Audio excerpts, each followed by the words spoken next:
You know, I've always enjoyed being with you folks, the Madison Forum.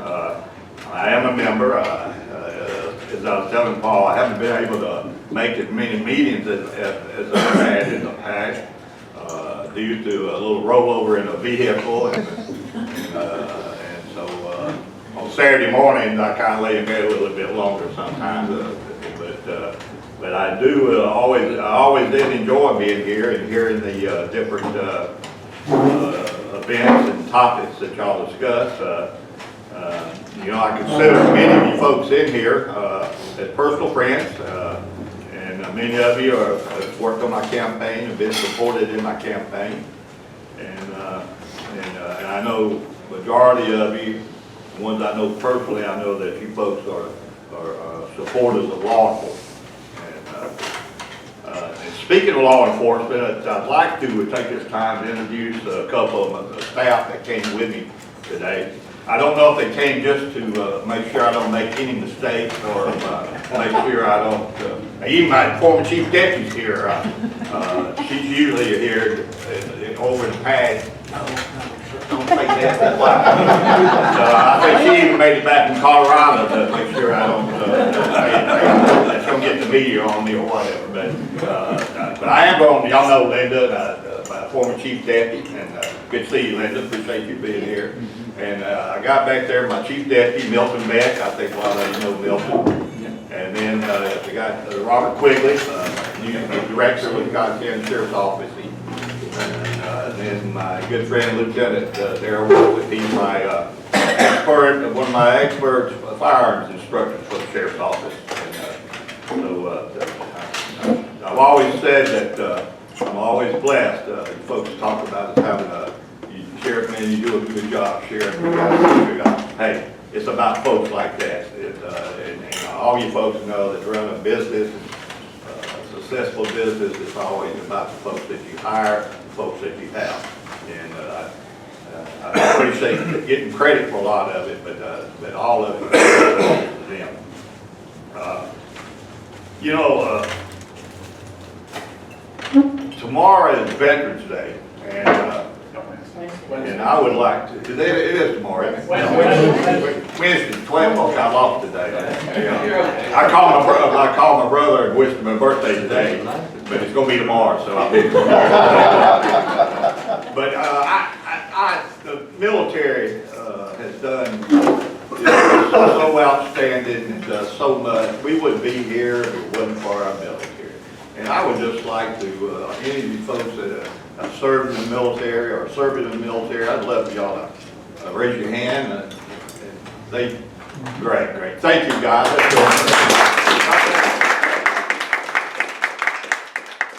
You know, it's hard to believe, and I don't know when's the last time you folks have seen Joe Kirby at your meetings, but I do know several times that I had spoken before, or even come to some of the meetings, Joe was always back there scribbling and doing things. And so it's just hard to believe that we lost him a week ago. And you know, Joe was, he was friends to many of us, and he had a steady hand on that editorial page at the Mary Davis Journal. I always enjoyed sometimes, and sometimes I didn't. Some of the, when he would call me, we discussed things, but Joe was always fair, and if there's some issues that I could talk about, we would give them. And some of the issues I couldn't talk about at that time, but I would go ahead because I had that trust for him that I would tell him, and then I'd let him know when we could, that certain things could be released. And you know, and so he was a fine gentleman, a great and not only we're gonna miss him. A lot of his friends and family's gonna miss him, but our community is also gonna miss him so much because he raised the bar quite a bit. He asked tough questions, and you know, tough questions about government. But that's a good thing because the more the public knows what's going on, citizens know what's going on about the government that they're paying for, the better off we are. So I hope and Joe did a good job doing that, and I hopefully that MDK will be able to I don't think they'll ever get anyone that can replace Joe, but I hope they'll get somebody that got the same attitude he has. You know, public debate is like I said, is very critical for government. And I know you folks love to, the Madison Forum folks here, I know you folks love a good debate. Well, I got bad news for you. Today, I want to discuss about 3 issues. I'm not going to debate them with you.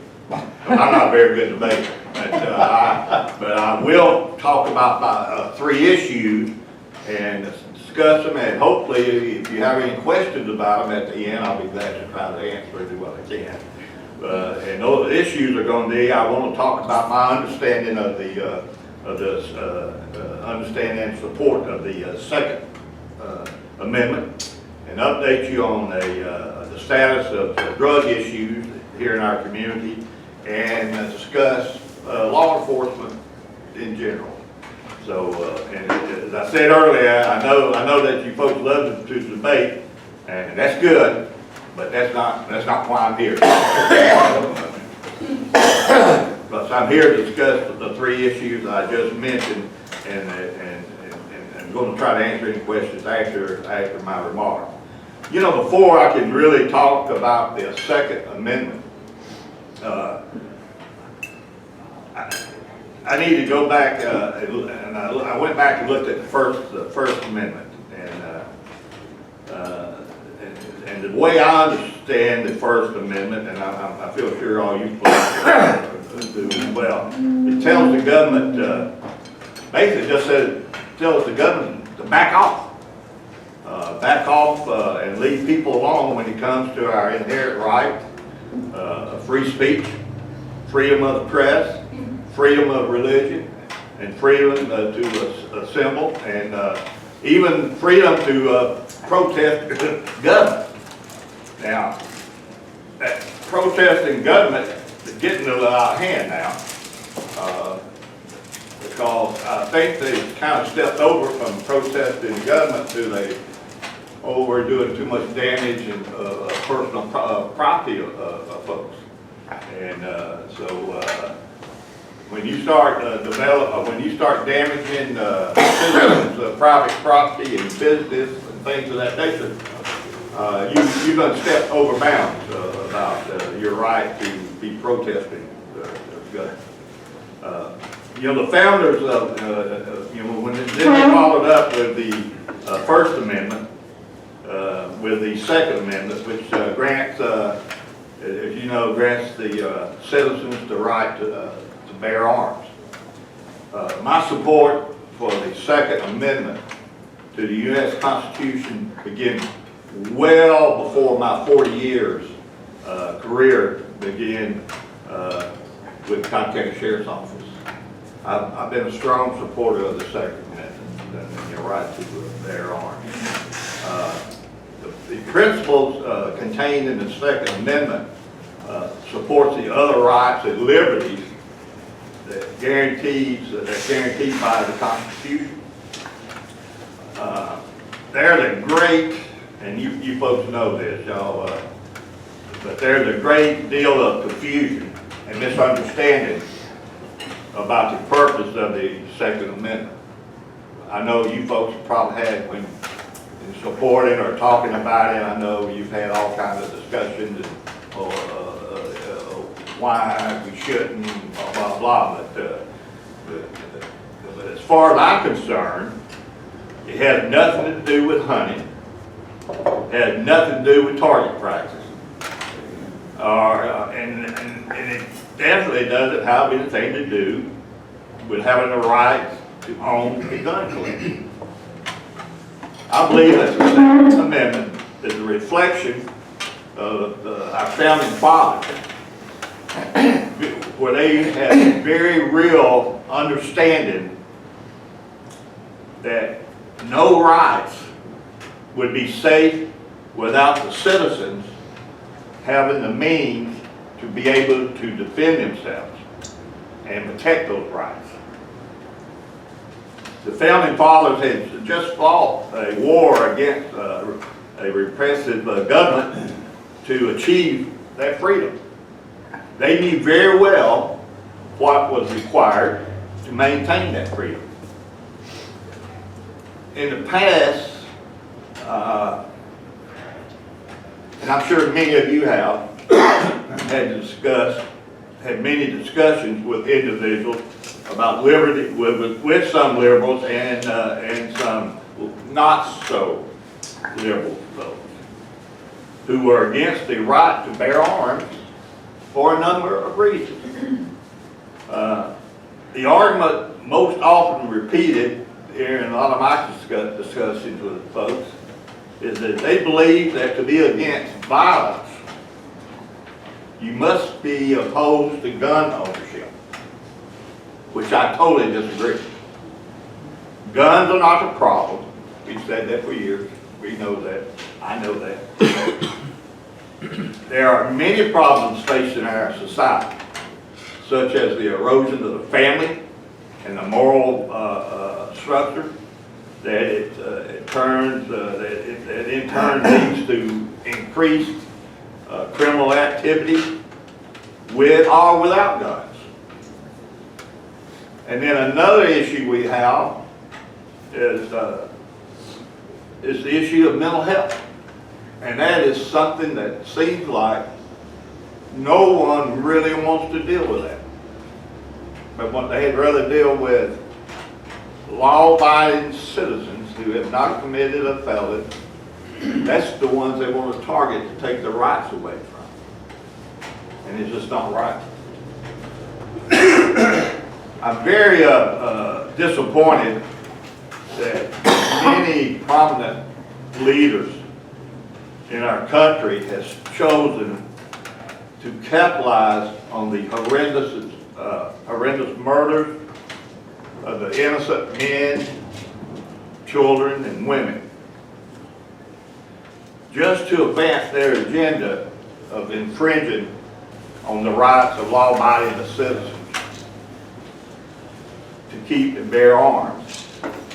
Each time there was a tragedy such as a Newport, Connecticut, the Washington, D.C. Navy Yard, Fort Hood, Texas, Charleston, South Carolina, just to name a few, as well as right here in Cobb.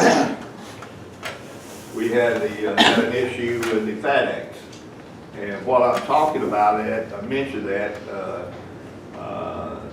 Chris, the young man that was shot, the security guard, I talked with his sister the day before yesterday, where he just encountered his 49th surgery. And if you would, folks, pray for him. They had to go back in there and tie in all the insides of him, try to connect everything back. And he is in terrible, terrible pain. If you realize that incident, or if you remember that incident, Colonel, or one of y'all may want to correct me on this, but at his post where he was standing, I think there was a sign there that says gun-free zone. Hey, I know he was shot, and how many other folks? Give me a help there, Colonel. Quick, somebody. He shot Chris with a shotgun into the chest as he was a security guard as he entered. How many more did he shoot? That was it. He fired a few more rounds, but he wasn't able to get a hold of anybody else that evacuated. So Chris took the hit and called for help. Anyway, that's kind of get to a point that, you know, this gun-free zone, it don't work. And but I just want to bring that up to you and point that out and pray for Chris and his lovely wife, Jamie. They've had a tough route, but they're very strong and doing a good job. And I've met with them a couple of times and talked with their sister and her aunt, and I just asked if y'all would pray for them. But those issues, because certain politicians and certain leaders, every time we have one of these shootings, and had one this morning in Washington, I hadn't had time to read but I'm sure they're already trying to get another a gun ban together, and instead of finding out why, if it's a criminal, deal with a criminal. If it's a mental health issue, deal with a mental health person. I mean, we're just not doing what we're supposed to do. But I believe that we're at a real critical point in our history, and I know I'm going to be preaching to the choir here, but we got to continue stepping up and speaking out to our elected leaders in the state government and federal government to stop this, the president and the Congress, stop these folks from going any further on our, taking our rights away to protect ourselves.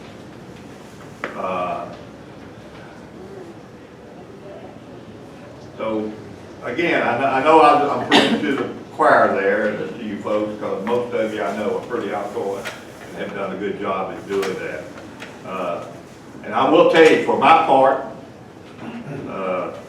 as your sheriff here in Cobb County, it is my commitment to challenge and seek injunctions relief for any statute or executive order which violates the constitutional guaranteed rights of the citizens of Cobb County.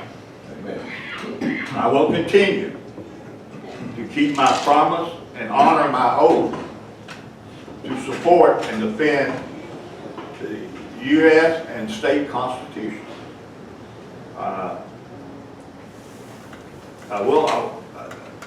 want to ask you folks, in exercising your right to protect yourself, your family, and your property with a firearm, I just want to let you know, and you know this, but this is something we constant talk to our staff and our deputies about. With a firearms is a serious responsibility. I ask that, knowing that you know the law and exercise good gun safety and being persistent in the, I never could say that word, so I'm gonna go. Being skilled, that's how I did it anyway. And being skilled in the use of the firearms are very critical. You know, you hear all these stories, ladies and gentlemen, where a law enforcement officer was on the scene and someone's going toward him with a knife. And then you hear these stories, the news media bashed him, the officer, shot the guy, perpetrator. And they want to know, why did they just shoot the knife out of him? It's not the one. Yeah, or the nightstick, or that rock, or that sword he had. But let me ask you folks, I don't know if how many of you folks go to target practice. And just with no stress or anything on you at all, see how close you can shoot. Don't try this now, but you could get a dummy up there with a gun, okay? But it's not, and you gotta understand, when the law enforcement officer is there and you got somebody coming at you with a blade or axe or whatever, I can tell you exactly what I'm gonna do. I'm gonna do what I was trained. I'm gonna be to shoot that center mass as hard, as fast as I can. And so those are things that I get aggravated when I hear all these reporters say they should have done this or whatever. I urge those considering purchasing a gun or carrying one to make sure that they know what they're doing and how to comply with state law. At this time, I'm looking at a staff. We're looking at a procedure and for with the help of our reserve deputies to create some training classes for citizens on gun safety and things of that nature, and the laws and all that and everything. So I don't know how soon I'll be able to get it off, but hopefully I get it after the first year, we go running with it. That we just, I truly believe a U.S. citizen, a God-fearing, law-abiding citizen has a right to carry the firearms. I've been accused, been told, well, you let a shotgun, let somebody come running at one of your deputies with a shotgun, and that'll probably change your mind. Well, I have been on the scene where a shotgun suspect has approached not only my deputies, but they have approached me. And I still believe you have a right, a law-abiding citizen has a right to carry a firearm. And I will continue to support that. Anyway, I'm going to kind of go into a little bit of time, talk a little bit of time about another issue that's going on. Cut me off, give me a high sign when I get ready, okay? What I want to do is share a little bit about some of our issues with drugs. And right now, prescription drugs is an issue, a serious issue right now. There is not a neighborhood, community, high school, or a home or anything that is not facing problems with prescription drug abuse. These problems impact the wealthiest, the poorest, middle class families. It doesn't matter. The single most common factor for prescription drug abuse is the outcome, folks, is addiction. I see it all the time. I've been seeing it for almost 40 years. It doesn't matter if it starts out as a legit prescription, pain med, you get hooked on it. Also, kids find out about the drugs, what their parents are taking, and they steal them. One thing that, and this addiction leads an individual, once he cannot get those drugs any longer, or the child cannot get them out, they're no longer there in the medicine cabinet, and then the next thing they do, they start making bad choices, which is to violate the criminal acts, and to the point of death, of overdose. Although there's still somewhat of a common prescription, the pill sales on the street are slowing down just a little bit. But unfortunately, because of an increase in the heroin use, which is one of the most terrible drugs we've got going right now. Overdose deaths are happening every day across our nation. This drug, heroin, is so addictive that folks that are in rehab, sometimes it may be take 2, 3, 4 times to go through rehab. It's to the point now, back in the 80s, cocaine was just widespread. But now we got this terrible drug of heroin. Here in Cobb County, we've had related deaths. Is an alarming rate. Right now, last year we had 56 overdoses. And as of July this year, we've had another 28. And I haven't seen reports since I didn't get an update on the August, September, October. But I do know there were some, so I just know what it is.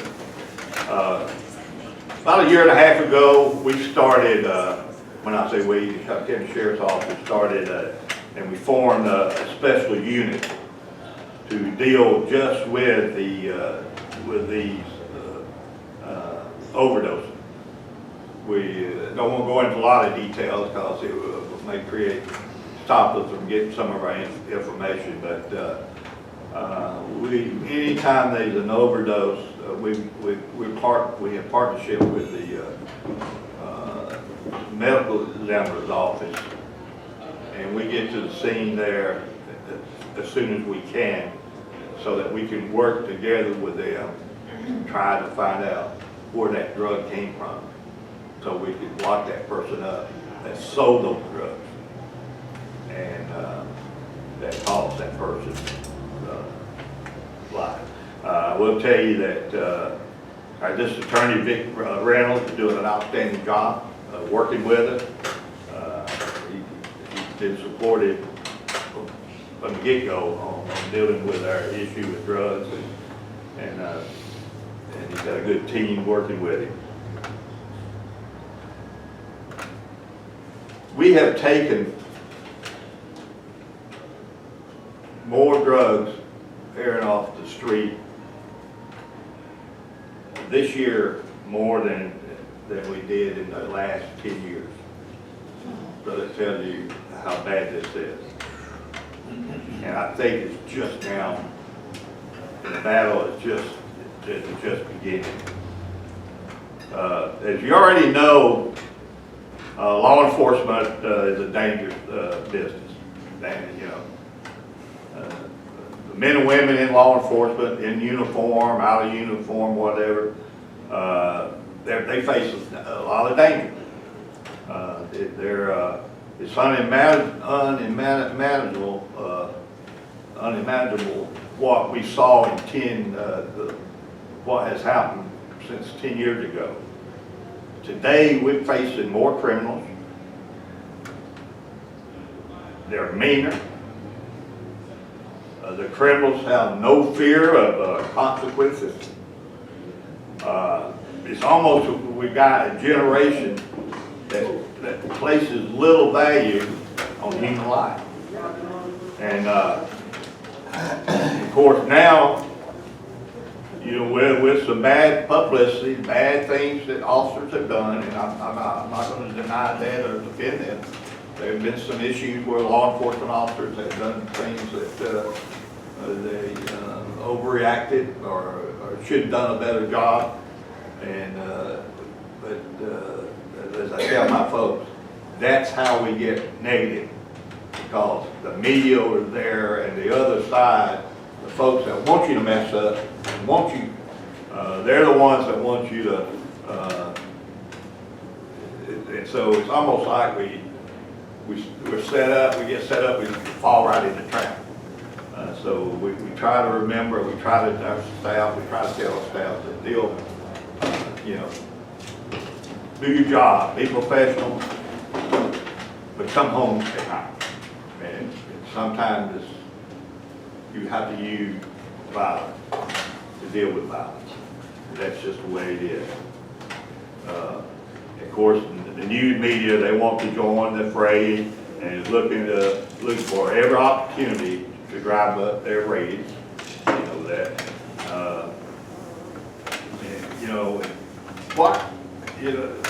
With all these cameras now, everybody's got a camera, everybody's a reporter, and what I see is going on in a 30-minute camera or a little film. A lot of folks are reaching to too quick of conclusion, and if anything, recent incidents have showed that, I will tell you this, have showed that law enforcement, as you know, is a dangerous business. But fortunately, with all the smartphones and surveillance cameras and other technology, more officers are being clear of claim of misconduct. And of course, there's few that makes the headlines, but all in all, you know, we have been dealing with, experimenting with body cameras for about 5 years. It seems like every time they bring in one type of camera, body camera, about the time we say, okay, this may work, then another edition comes up. So we try this and whatever.